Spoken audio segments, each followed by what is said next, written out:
So I was there in intensive care overnight, and sometime in the morning, I'm just guessing, but 1 or 2 in the morning, I left my body. And it was, I mean, I was still me, absolutely fully conscious, aware, and I was flying through this star-filled realm. I was just zooming along, and there was all these multicolored stars and orbs all around me, and they were just welcoming, and you felt everything you wanted to feel. You just felt um, like you were home, and you were accepted, and you belonged, and it was joyful, and it was a homecoming. And I was just parading through these stars, and I was just like, oh, this is incredible. I didn't know a person could feel so amazing. It felt like some sort of um, euphoric bliss, just off the scale euphoric bliss, like some kind of cosmic orgasm, if I can use that word. And so I'm flying along thinking, oh man, I love this. I could do this forever. So happy to be home. And then all of a sudden I landed. I landed in a place that was solid. Um, there was indirect lighting. There were beds there and tables, and there was equipment hanging from the ceiling. And it was like a facility or a medical clinic or something like that. And there were beings there. Right in front of me were these three short little guys with dark hoods. They had dark robes and dark hoods. And they were right in front of me, and they were smiling and giggling and bouncing up and down. And they were overjoyed to see me.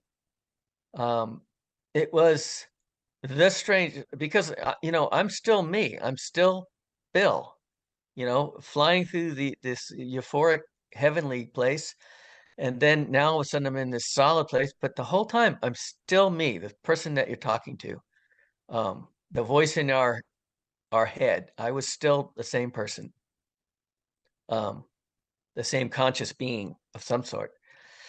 And they were bouncing around, and I was looking at them like, what the heck where am I now? And they were saying things like, how was it? And what did you learn? And what can you tell us? And they were so friendly.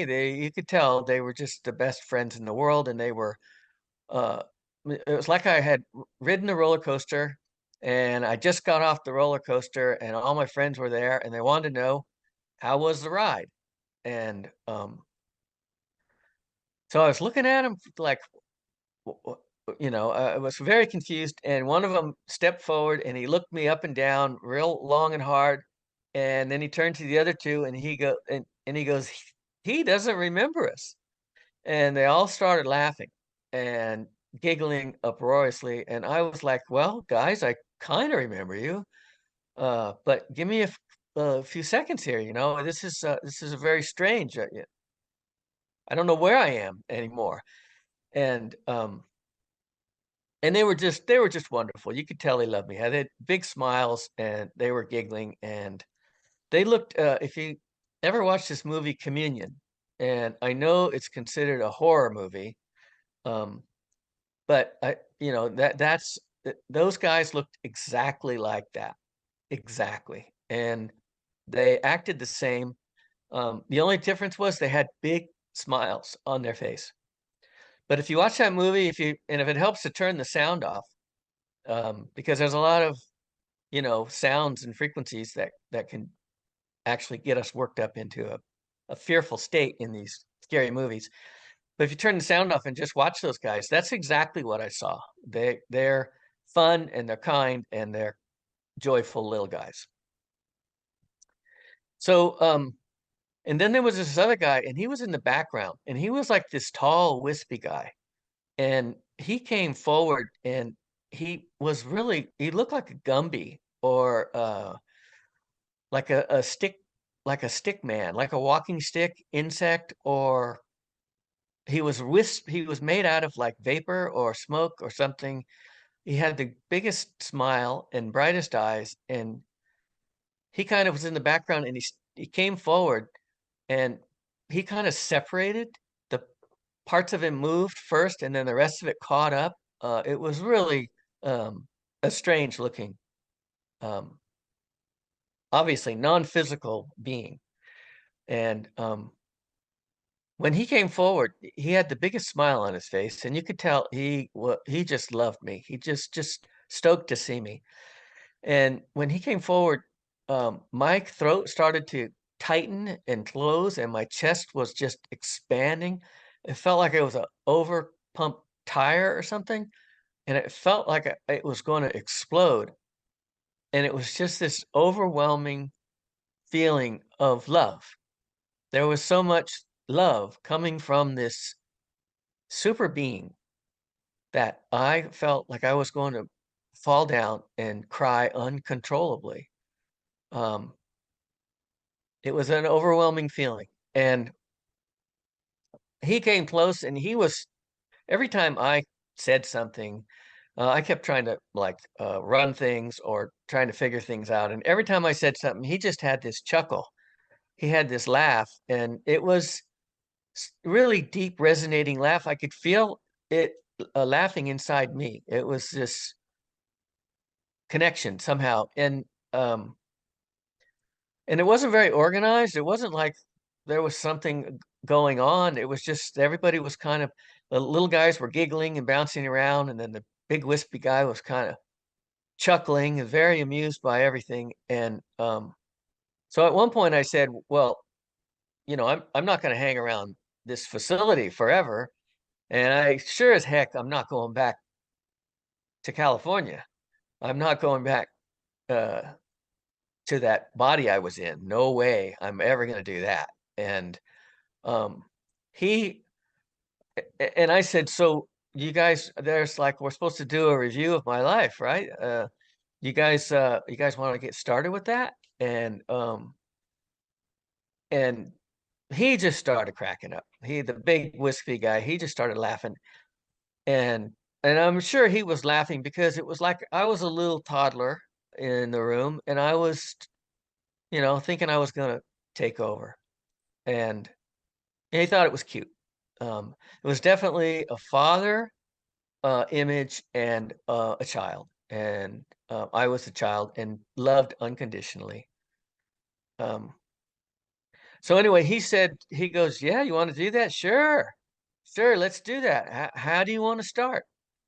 Go ahead and start your story. And so I started talking about things I'd done in life, and I didn't have any big regrets. I had a couple little things, stuff that I wish I'd done better to make my wife happy. Um, and I talked for a while, and nobody was listening. They weren't paying attention. Especially the little guys, they did not care. And I was convinced that, looking back, I was convinced that I was brought in there for a quick show and tell. And um, I was supposed to see this operation, talk about it later, and but it wasn't the end of my life. And I'm the only one in the room that didn't know that. And at one point he goes, okay, that's enough. And he came forward like a father, and he said, time to go back. And oh, that floored me. I was like, dude, what? There's no way. Are you kidding me? I am not going back there. And he goes, you got to go back. And I came up with all these stories. I was in my late 30s. I said, look, I'm almost 40. So, my life's over. I'm shot. And he thought that was funny. And I had some other things. Like I said, the only real people that will be affected would be my wife and my parents. And I assured him that they were strong people and that they would get over it. And it might take a couple weeks, but they'll be fine. They're strong people, and they'll be able to be able to they'll be okay with it. So he said, "No, you're going back." And he came forward and he said, "You've got important things to do, and you got to go back." And that was pretty final. You could sense that, and I started feeling the place started to break up. It started to dematerialize, like I was being beamed out of there, like I was going to another frequency or another channel. And I felt a descending feeling, a drop in frequency. And he dematerialized right in front of me, and I dropped away into darkness. And I got down into this place where I knew I was near my body, and the place that I was in, uh, that area that I was in was not a nice place. It was lonely, and it was dismal and scary, and you didn't want to be there. Um, and that is a place directly next to where we are in the physical. And people call it, all kinds of different names. The other place, hell, but it's right near us, and we're in these vessels, we're in these containers, and we are navigating these energies that are all around us.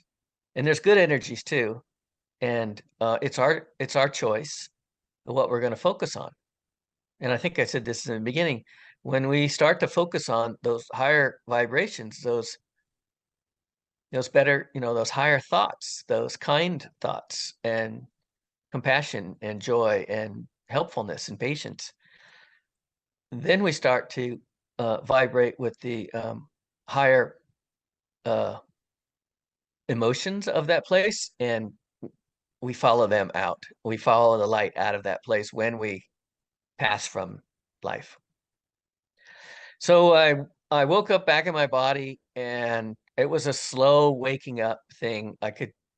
They had all kinds of equipment on me, and there was a blood pressure machine that would squeeze my arm, and it would wake me up every 10 or 15 minutes.